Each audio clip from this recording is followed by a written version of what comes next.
Welcome to the SDA Housing Podcast, brought to you by NDIS Property Australia.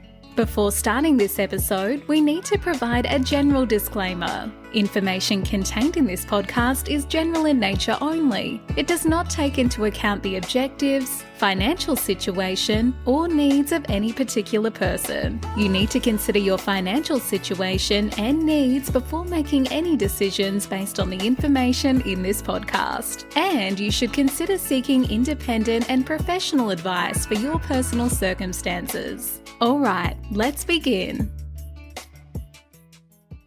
Hello everybody, my name is Min and I'm your co-host today with Matthew from the office. And we're from NDIS Property Australia and you're listening to the SDA Housing Podcast, a show that explains, highlights, guides and brings awareness about all things SDA in this ever-changing NDIS world. Matt, welcome. How are you? Very good, very good. Exciting topic today. We have another release, a new project. What is it all about, Matt? So we're doing some units that are coming up in the project is called the Hoxton. It's in Liverpool in Sydney. There's going to be a total of 7 SDA units. The complex is 303 apartments and they're luxury apartments over 3 buildings. So we have 7 3-bedders here. 3 bed, 3 bathroom. Sorry, 3 bed, 2 bathroom. Plus 1 OOA. So we have 8 units for sale. The OOA is simply a 1 bed, 1 bath studio, like an office for the carers on site. And why we like this one is because 2 reasons, Matt. One is it's almost finished, built in October, November. So late October. Yeah, so late October has been physical completion and then, council certification and all that kind of stuff, plus NDIS certification. Probably November-ish, late November into December is the paperwork. So obviously in this time of the year, Christmas is around the corner, people are rushing things in, so it's a little bit hard for us to determine how quickly the titles, the certification will go through in December-ish or so. But anyway, Matt, let's talk more about the project. So what do you know about this? What are your notes saying? Well, I'm just looking here that obviously Liverpool is a great area for this project. So Liverpool's set to become Sydney's 3rd largest CBD and is forecasted for rapid population growth thanks to all the local infrastructure investment in the area and as well as the Sydney Metro Southwest, the Western Sydney Airport and the Aerotropolis precinct. So that it's kind of a thriving hub in terms of it being a CBD in the local area. So how far is it from the CBD? From Sydney CBD, it's about 50 minutes by train. Yeah, okay. But it's kind of its own little precinct itself. So, tell us more about the area, Matt, the Liverpool region, city, suburb itself. So Liverpool actually has it's more of a young profile. 40% of the residents are under 35 years of age. And the area has more than 250 parks and green spaces. So it's also got the Holsworthy Aquatic Centre and the Whitlam Leisure Centre. So there's a lot going on in the area. It's got a good work-life balance. So it's a great location. So university there in TAFE as well, I see. Yep. Yeah, so there's 9 public and private schools in the Liverpool area with TAFE, Western Sydney University and the University of Wollongong campuses. So the median age in this of the population is about 34, and the families is 50% of the households in Liverpool are about families. Yeah. Now demand. How's the SDA demand looking? So currently, in terms of the Sydney Southwest kind of area, as of the 30th of June. 2022, so this is some time ago. This is the data which is on the NDIS website. There's about 207 participants with SDA funding, of which 153 are in an SDA dwelling, but many of these participants are residing in legacy or existing dwellings. So as we've discussed so many times in our past podcasts, the legacy and existing dwellings of disability homes in the marketplace, no matter where you are in Australia, look at being defunded and phased out in the coming few years. We reckon 3, 4, 5 years from now. So those 153 participants in this area of southwest Sydney, we're probably looking at new homes at some point when they all get phased out and defunded, I suppose, yeah. And adding to that, Matt, there's 56 new build dwellings to house a maximum 103 residents in the area as well. Something worth noting as well is obviously this is a very luxury project.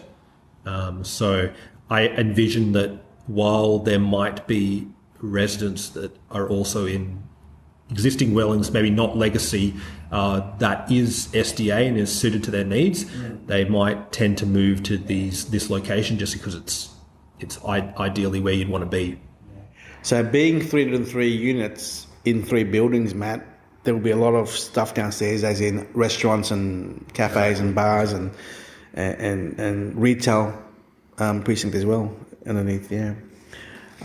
So the good thing about this, Matt, is we're looking at completion 2 months away. We're now entering today's the end of September, so I don't know when this podcast will be released next few weeks, but we're now doing a soft launch to our investor client base who are looking around for options for built stock.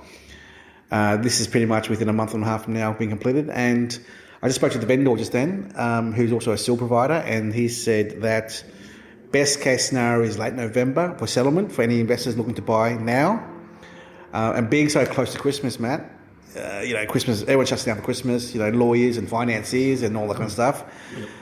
I doubt you're either ready to settle in November or really early December, or that's it, because no one's going to settle at Christmas period. So my gut feeling is late November, early December is settlement, or mid-January when everyone gets back from work, lawyers and banks.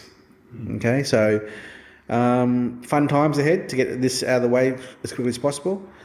And if anyone's interested, just talk to Matt or Debbie or Kendall in our office. Yeah, so currently there's...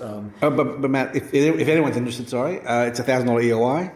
I was going to say that. Yeah, and then contract. Yeah, sorry, I stole your thunder, Matt, sorry. So can you please... Yeah, I was just going to say it's a $1,000 holding fee EOI.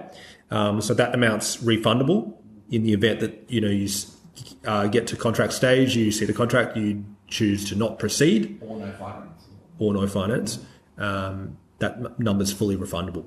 And then the contracts will be issued, as mentioned, on approval of the EOI. So once the EOI is accepted, the contracts will be issued.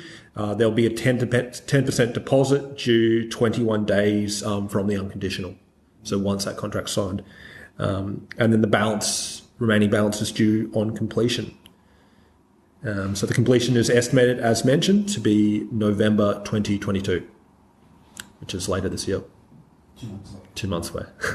Not that later. Yeah, 2 to 3 months away, yeah.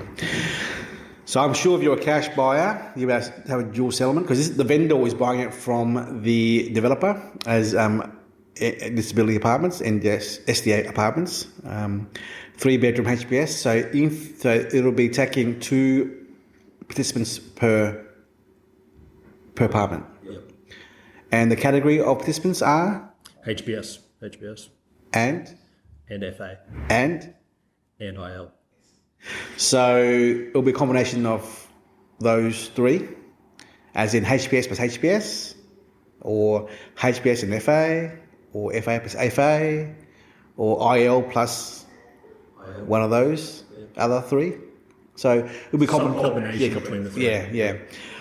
So the steel provider said they've already received 4 interested participants who are already SCA funded, ready to go. Awesome. Yep. They're getting inquiries from the Liverpool Hospital and also other sport coordinators in the area as well. Okay. So I asked them whether the participants were aware of sharing, and they're okay with sharing. So we're looking at 2 participants per 3-bedroom. And the 3rd bedroom, Matt, is a spare room. So don't think it's 3 participants per apartment. No. Yep. So maximum 2 participants. For people who are wondering if it's 3-bedroom, it's maximum 2 participants per apartment. Whether they get 2-bedroom funding or 1-bedroom funding that remains to be seen, I suppose. But it would be 2 participants maximum per. So Debbie now offers, she's already done the FISO matrix of the accommodation there already, and it will show you the outcomes of it. So Matt, what's the in your notes there? What's the yield potential there? Well, by the way, the sale price is $840,000. Yeah, for now. For now, yeah. So I want to emphasise that because as the units are being filled up with, I won't say guaranteed tenants, but with tenants earmarked for each unit, the prices will go up. All right? So bear that in mind, everyone. If you're keen to act, please jump on while you can, while it's empty at the price of $840,000. You were saying, Matt? no, I was just saying. I think we were speaking about the yield. So obviously, best case scenario, a HPS and a HPS. So go from lowest to highest, Matt. Okay. Gross yield. Yeah. So IL and IL would be a gross yield of 9%, which is still very good. That's the worst case scenario. And then going up from there would be fully accessible and improved livability, and you're looking at about 12% there. Then going up from there, HBS and IL is about 14.5%. Fully accessible and fully accessible is 14.7%. And then you've got your HBS plus FA, which is the 17.4%.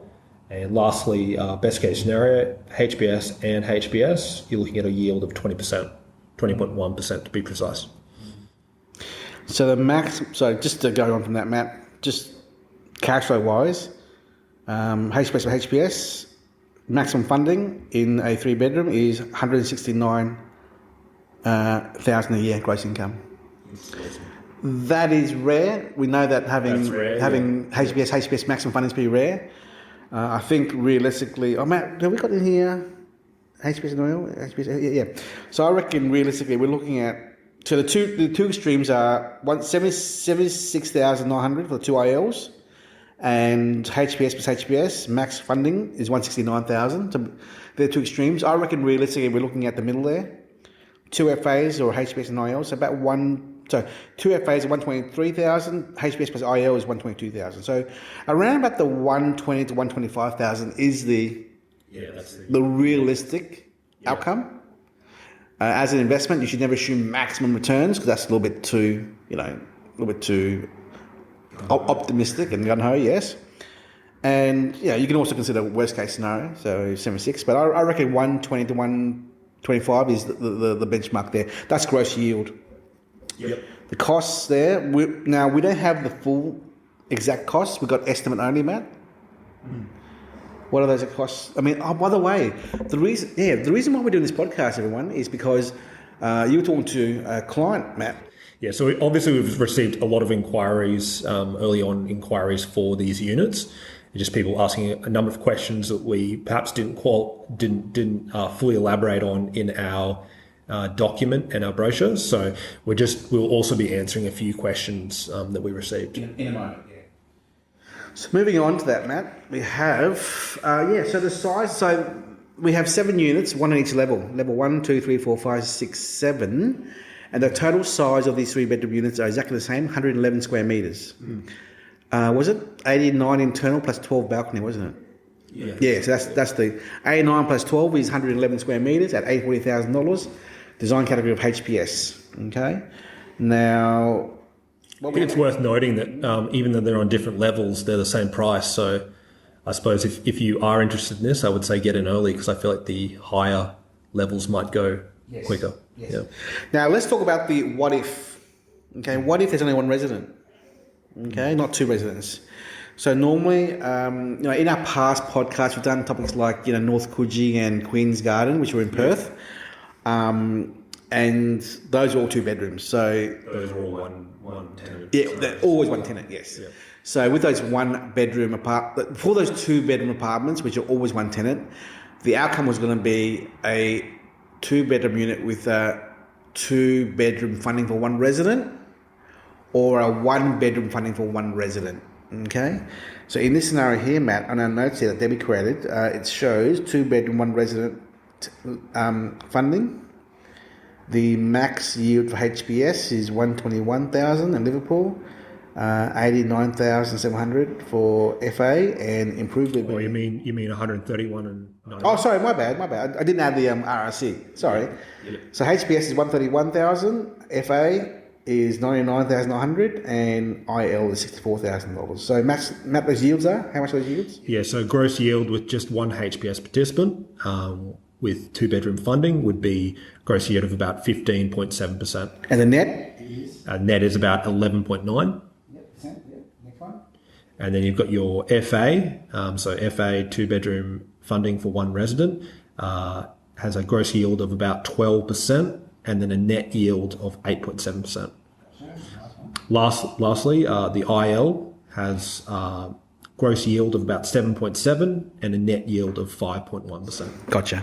So the reason why we're bringing this up is because you might get only one tenant only, and there's no one else to come in. Yeah. And because sometimes you get tenants who can't share, right? Yes. And if they go into this 3-bedroom unit, they'll have 2 spare rooms, and their funding may be based on a 2-bedroom unit only, not a 3-bedder. Yeah. So now, next page here is a two-bed, 2-resident funding. So we talked about the 3-bedroom, 2-resident funding. We talked about the 2-bedroom, 1-resident funding. Now we have a 2-bedroom, 2-resident funding in this 3-bedroom unit. You go. Excellent. Yeah. So we have the IL and IL, which has a gross yield of about 7.5%, net yield of 5%. And that's based upon a total income of $62,000 per year. Yep, gross. And then going up from that, you have the FA and the IL. That's about 9.7% gross yield, net yield of 6.8%. And that's $81,000 per year gross income. Yep. And then the HBS and IL, that's $96,000 for a gross yield of 11.5% or a net yield of 8.3%. Next is your FA and FA. That's a gross yield of 11.8% and a net yield of 8.6%. With a gross cash flow of $99,400 per year. And then you got the HBS plus FA with a gross yield of 13.7% and a net yield of 10.2%. And the total cash flow there is $114,700 per year gross income. And lastly, you have the HBS plus HBS, 2-bedroom for 2 residents. That will be $130,000 income or a gross yield of 15.5%, and that equates to a net yield of 11.3%. Yeah. So Matt, can you explain to our listeners what not the numbers, but what the costs going to be? Yeah, so your biggest fee would be the provider fee, obviously. So that represents around probably 11% to 13% of the gross income of the property. Then you've got your body corporate. You've got your land tax. Land tax would be very, very small, very small. It's your stamp duty. Well, no. That doesn't really come into... That's acquisition costs. We're talking about ongoing costs here. Yeah. And then you've got your council rates and water rates. Yeah. Insurance. And insurance. And what else? Maintenance. Yeah. So maintenance, depending on if something needs to be fixed or... $1,000, $2,000 a year. It's not much at all, yeah. So now we don't have the costs of the body corporate strata cost because it's not finalised from the development point of view. So the lawyer for the vendor told us that it's not disclosed yet. It will come out soon. They're coming, towards completion next month or so. So we'll know soon. When Matt mentioned about the provider fees, look, right now there is no housing provider allocated yet to the 7 units. Investors can choose their own, but there will be one dedicated one for all units, if, as an option, investors don't have one to choose from. Yeah, because they'll also be working with the on-site seal provider as well. So the vendor right now who's selling the apartments is also a seal provider himself. So he is helping source participants for our investors as well, yes. So I just want to do a little disclaimer here. So what we talked about with regards to the tenancy mix, there's no guarantee of who's getting what. Yeah. So let's be honest, as much as we all investors would like to have a HBS with HBS, tenancy matching is an important topic. So you don't know who's moving in because one guy might like one participant may love level 1, another guy may love level 8 or level 7. Yeah, so I think one of the questions we've been asked is, what's the best level to be on? And it depends on what the participant wants. Someone might be scared of heights, Tenancy matching, personality matching is a critical issue as well, man. So that's up to the housing provider and the supervisor to work together to find the optimum living arrangements between two participants. Yes. Not the optimum financial outcome for the investor, because that's not in our control. Yeah. It's about personalities, yeah. So, next topic, Matt. Anything else to cover? Well, yeah, I just thought we'd move on to... We've got one more here, Matt. 1 bedroom, 1 resident funding.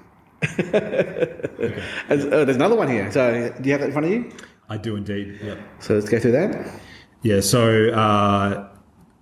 So, this is for a participant who has funding, SCA funding for only 1 bedroom, 1 resident. But they're in a 3-bedroom, 2-bedroom, 2-bathroom, yeah. So, before we quote the numbers, investors might be asking, well, why are we even talking about a 1 bedroom, one resident funding for a 3-bedroom unit for SDA? Well, the thing is, if someone is already in an old 2-year-old unit down the road in Liverpool, and they hate the area, or they hate the apartment, they want to move out of it, they want to share with someone else, right? They find it too boring living by themselves as a participant who is wheelchair bound, for example, right? They may say, oh, well, I want to share with another participant in a brand new apartment in a large complex. I want to move. Well, unfortunately, the NDIS won't just give you a higher level funding because you want to move to a better complex. So they may just have to bring that funding with them to the new complex, and they'll put the application in. It's up to the landlord to accept it. So those numbers, Matt, are? Yeah, so you've got IL at the bottom, which would be, would give you a total income of 55,000, 56,000.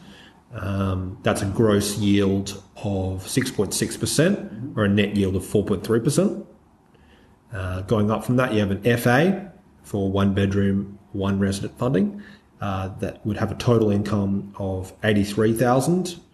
A gross yield of 10% and a net yield of 7.1%. Lastly, you have your HBS, 1 bedroom, 1 resident funding. That would be a total income of 107,000, and then that equates to obviously a gross yield of 12.8% and a net yield of 9.5%. Yeah. So let me use an example here, Matt, of how the one bedroom, 1 resident funding would be applicable to a 3-bedder, right? Let's say you have a FA, fully accessible wheelchair-bound participant who is self-employed, works from home, who is a graphic designer. So they'll have a second room for their desk, their office, the computer and all the filing cabinets and everything.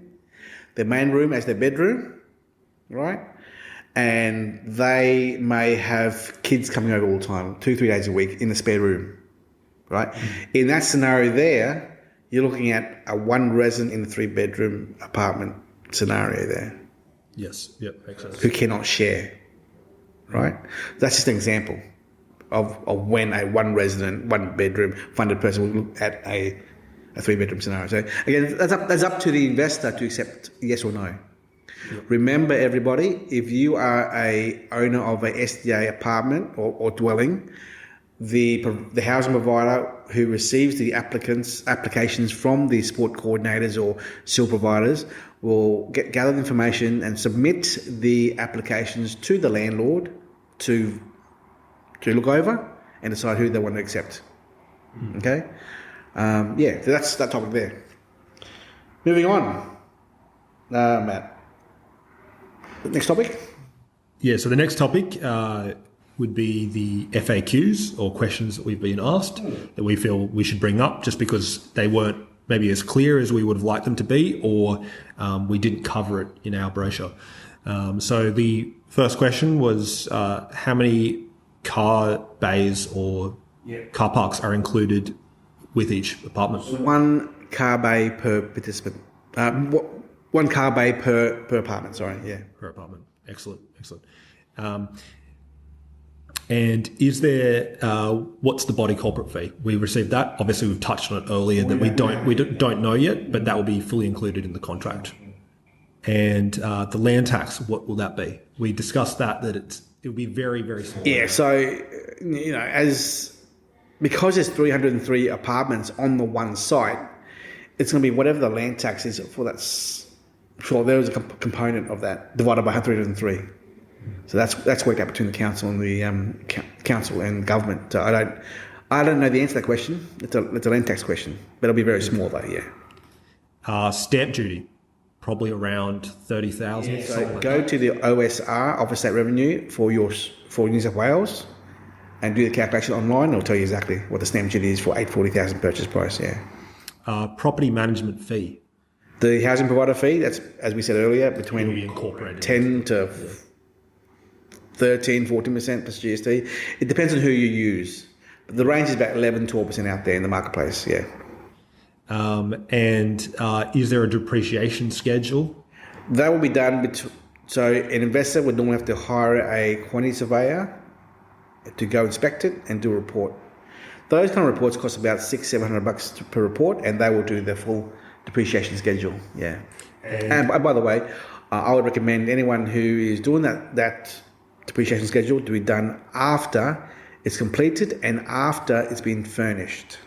If you're going to furnish it, as in throwing in white goods like a washing machine, a dryer, a fridge, and some other items in the house, do that first and then do your depreciation schedule, because the quantity surveyor will take that into consideration of all the items that are in the dwelling, right, in the unit, to do the numbers. Good advice. Yeah, so don't do it. Do the report after it's... Do the report before they move in and after it's been filled or partially furnished, yeah. Excellent.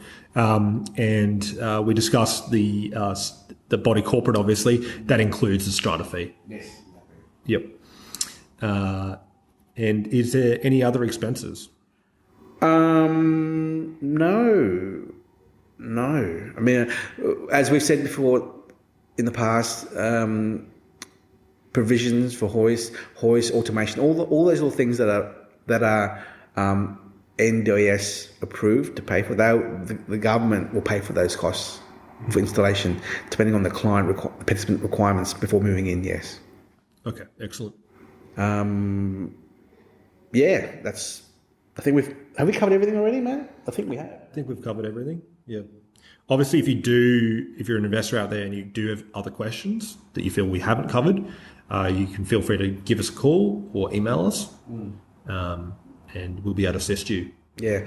So 3-bedroom units are very rare. I've never seen a SDA 3-bedder.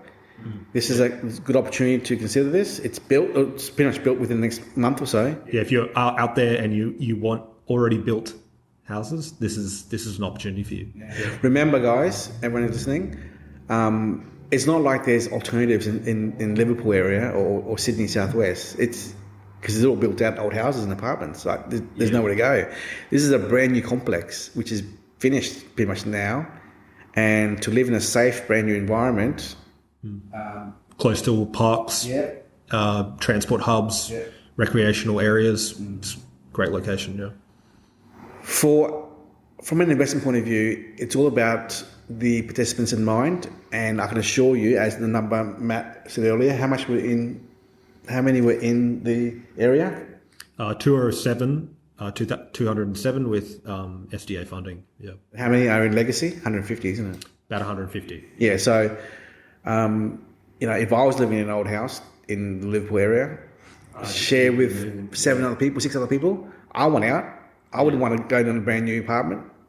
I would. 100%. Yeah. And that's just me. So it's not about what you as an investor think, would I live in Liverpool? It's not about that. It's about providing a roof over the head of someone who is in need, who is qualified for SDA, and it's part of the NDIS. And this is why you're listening to our podcast at the moment. Yeah. Anyway, I think that's about it, Matt. That's about it. Yeah. Any questions, guys? Please call Matt on 1300 254397. Thanks, guys. Bye-bye. We hope you enjoyed this episode. Please make sure you are subscribed and following us so you can keep in the loop with all of our upcoming episodes. We would really appreciate it if you could leave us a 5-star rating, a written review, and to share this podcast with those that could benefit. Until next time, catch you on the next episode.